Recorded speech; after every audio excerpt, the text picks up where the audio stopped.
Welcome to ரிஷேஸ் academy. நம்ம today Dinamani news paper analysis பார்க்கலாம். மணிப்பூர் பாஜக அரசுக்கு ஆதரவு வாபஸ், கூட்டணி கட்சிகள் திடீர் முடிவு. ஸோ மணிப்பூர் லெஜிஸ்லேட்டிவ் அசம்பிளியை பொறுத்த வரைக்கும் டோட்டல் சீட்ஸ் எவ்வளோ பார்த்திங்கன்னா 60. இதில் தற்போது பிஜேபி பொறுத்த வரைக்கும் 32 எம்எல்ஏஸ் இருக்காங்க. ஸோ தற்போது வந்து பார்த்திங்கன்னா பிஜேபிக்கு மெஜாரிட்டி இருக்குது. ஸோ இந்த சிச்சுவேஷனில் கூட்டணி கட்சிகள் வந்து அவங்களுடைய ஆதரவை வாபஸ் வாங்கியிருக்காங்க. இது இதனால் பார்த்திங்கன்னா மணிப்பூரில் வந்து அதிகமான வயலன்ஸ் நடந்துகிட்டே இருக்குது. ஒரு டிஸ்டர்ப்டு ஏரியாவை முடிவு பண்ணியிருக்காங்க சென்ட்ரல் கவர்மெண்ட். இதனால தான் இந்த முடிவுகள்லாம் எடுத்திருக்காங்க. தென் ஒரு மிசைல் டெஸ்டிங் பண்ணியிருக்காங்க. ஹைப்பர்சோனிக் ஏவுகணை சோதனை வெற்றி. இந்த டெஸ்டிங் பண்ணது யார் பார்த்திங்கன்னா DRDO ஒடிசாவில் வச்சு இந்த டெஸ்டிங்கை பண்ணியிருக்காங்க. இந்த ஹைப்பர்சோனிக் பொறுத்தவரையும் பார்த்திங்கன்னா இதோடைய ரேஞ்ச் வந்து 1500 கிலோமீட்டர். பேலோட யூஸ் பண்ணி டிஃப்ரெண்ட் ஏரியாவில் வந்து அட்டாக் பண்ணும். ஸோ இதோட ரேஞ்ச் வந்து பார்த்திங்கன்னா 1500 கிலோமீட்டர்ஸ். ஸோ ஹைப்பர்சோனிக் இதோட மீனிங் என்னென்னு பார்த்திங்கன்னா சவுண்டை விடவும் 5 டைம்ஸ் அதிகமான ஸ்பீடில் இது ட்ராவல் ஆகும். ஸோ இதை வந்து எப்படி சொல்லுவாங்கன்னா மேக் 5ன்னு சொல்லுவாங்க. ஸோ சவுண்டை விடவும் 5 டைம்ஸ் அதிகமான ஸ்பீடில் ட்ராவல் ஆகக்கூடிய இந்த மிசைல் வந்து ஹைப்பர்சோனிக். ஸோ இந்த மிசைலை பொறுத்தவரையும் பார்த்திங்கன்னா இந்த மாதிரி மிசைலை வந்து டிஃப்ரெண்ட் கண்ட்ரீஸ் வச்சுருக்காங்க. சைனா, ரஷ்யா, US இந்த மாதிரி கண்ட்ரீஸ் மட்டும்தான் இந்த மாதிரி மிசைலை வச்சுருக்காங்க. தற்போது இந்தியாவும் இந்த டைப் ஆஃப் மிசைலை வந்து டெஸ்டிங் பண்ணியிருக்காங்க. ஸோ ஹைப்பர்சோனிக் மிசைல் ரொம்ப இம்பார்ட்டன்ட் எக்ஸாம் பாயிண்ட் ஆஃப் வியூவில். தென் நெக்ஸ்ட் ஒன், பிரதமர் மோடிக்கு நைஜீரியாவின் உயரிய விருது. நம்மளுடைய பிரைம் மினிஸ்டர் நரேந்திர மோடிக்கு ஒரு அவார்டு கொடுத்துருக்காங்க நைஜீரியா கவர்மெண்ட். இதோட நேம் என்னென்னு பார்த்திங்கன்னா grand commander of order of the Niger. So இந்த அவார்டை பொறுத்தவரையும் பார்த்திங்கன்னா இதற்கு முன்னாடி 1969 குவீன் எலிசபெத்துக்கு இந்த அவார்டு கொடுத்துருக்காங்க. தற்போது நம்முடைய பிரைம் மினிஸ்டர் நரேந்திர மோடிக்கு நைஜீரியாவை சார்ந்த இந்த ஒரு அவார்டை வந்து கொடுத்துருக்காங்க நைஜீரியா அரசாங்கம்.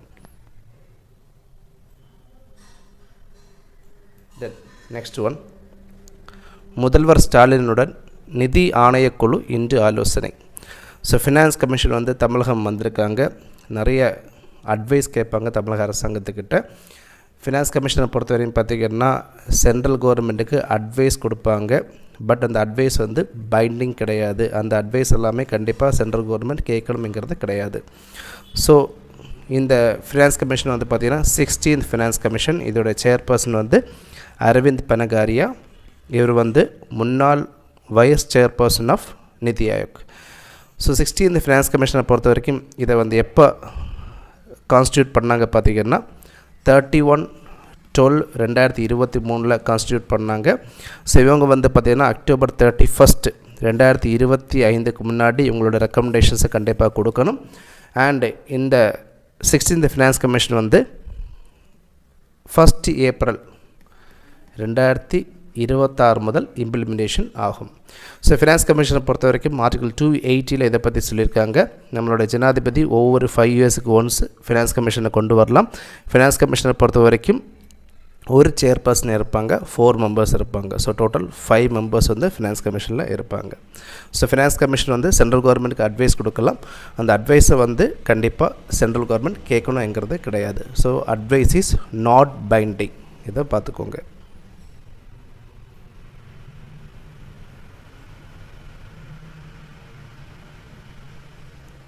Then next one, editorial page. இதில் ஜெயில் ரிஃபார்ம் பற்றி சொல்லியிருக்காங்க. சில ஃபேக்ட்ஸ் கொடுத்துருக்காங்க, அதை மட்டும் பார்த்துடலாம். இதில் ஜெயில் ரிஃபார்ம் பொறுத்த வரைக்கும் 1935 சட்டத்தில் வந்து இந்த ஜெயில் ரிஃபார்மை வந்து ஸ்டேட் லிஸ்ட்டில் மாற்றுறாங்க. ஸோ தற்போது வந்து ஜெயில் ரிஃபார்ம் எந்த லிஸ்ட்டில் இருக்குது பார்த்திங்கன்னா ஸ்டேட் லிஸ்ட். ஸோ 1935 இதை வந்து ஸ்டேட் லிஸ்ட்டில் மாற்றுறாங்க. தென் 1951 ஒரு கமிட்டி கொண்டு வந்தாங்க. ஜெயில் சீர்திருத்த அந்த விஷயத்தை வந்து ரெக்கமெண்டேஷன் பண்ணுறதுக்காகவும் சில மாற்றங்கள் கொண்டு வரதுக்காகவும் 1951 ரெக்லெக்ஸ் கமிட்டி தலைமையிலான ஒரு கமிட்டி ஏற்படுத்துகிறாங்க. இந்த கமிட்டியோட ரெக்கமெண்டேஷன் பிரகாரம் ஒரு ஜெயில் ரூல்ஸ் கொண்டு வந்தாங்க 1960. தென் 1972 மினிஸ்டர் ஆஃப் ஹோம் அஃபேர்ஸ் வந்து ஒரு சிறை கொள்கையை கொண்டு வந்தாங்க. 1972 மினிஸ்ட்ரி ஆஃப் ஹோம் அஃபேர்ஸ் வந்து ஒரு சிறை கொள்கையை கொண்டு வந்தாங்க. இந்த 1983 நிதியரசர் முல்லா கமிட்டி இவர் வந்து சில ரெக்கமெண்டேஷன்ஸ் கொடுத்துருந்தாங்க. அதாவது ஜெயிலில் எல்லாமே எப்படி ரிஃபார்ம் பண்ணலாம்ங்கிறத மையப்படுத்தி சில ரெக்கமெண்டேஷன்ஸ் கொடுத்துருந்தாங்க. தென் திரும்பவும் 1986 கபூர் கமிட்டி வந்து சிறை பாதுகாப்பு மற்றும் கைதி ஒழுக்கம் குறித்து ஆய்வு பண்ணியிருக்காரு கபூர் 1986. தென் 1987 கிருஷ்ண ஐயர் இந்த கமிட்டி வந்து பார்த்திங்கன்னா பெண் சிறைவாசிகள் நிலை குறித்து ரெக்கமெண்டேஷன்ஸ் கொடுத்துருந்தாங்க. தென் 1996 சுப்ரீம் கோர்ட் வந்து பார்த்திங்கன்னா சிறை சட்டம் 1894 கொண்டு வந்தாங்க.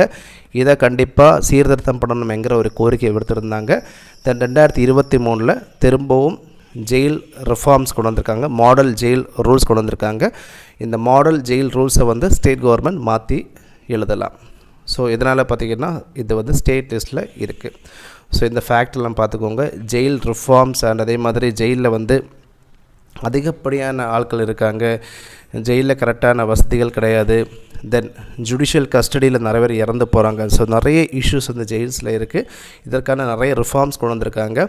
மேக்ஸிமம் வந்து பார்த்திங்கன்னா எதுவுமே இம்ப்ளிமெண்டேஷன் பண்ணுறது கிடையாது. சுப்ரீம் கோர்ட்டும் வந்து பார்த்திங்கன்னா ஜெயிலில் இருக்கக்கூடிய நிறைய கைதிகள் வந்து ஸ்டில் அவங்க வந்து ட்ரையலில் தான் இருக்காங்க. அதனால் அவங்களுடைய பாதுகாப்பு ரொம்ப இம்பார்ட்டன்ட்ங்கிறதையும் சுப்ரீம் கோர்ட்டே சொல்லிட்டு வராங்க. பட் ஸ்டேட் கவர்மெண்ட்டும் அதே மாதிரி போலீஸும் வந்து பார்த்திங்கன்னா இதை வந்து இம்ப்ளிமெண்டேஷன் பண்ணுறது கிடையாது. தென் நைஜீரியா உறவுக்கு முன்னுரிமை பிரதமர் மோடி. நைஜீரியா பொறுத்தவரையும் பார்த்திங்கன்னா உலக அளவில் 6th மோஸ்ட் பாப்புலஸ் கண்ட்ரி வந்து நைஜீரியா.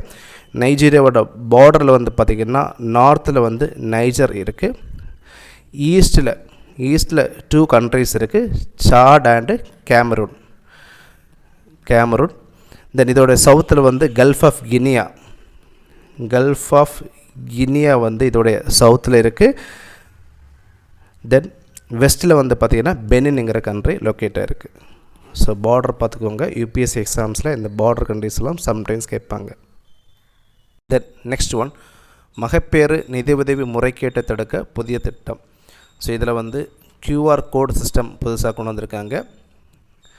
முத்துலட்சுமி ரெட்டி மகப்பேறு நிதியுதவி திட்டம், இதில் வந்து பார்த்திங்கன்னா டோட்டல் 18,000 ரூபாய் கொடுப்பாங்க ப்ரெக்னென்ட் லேடிஸுக்கு.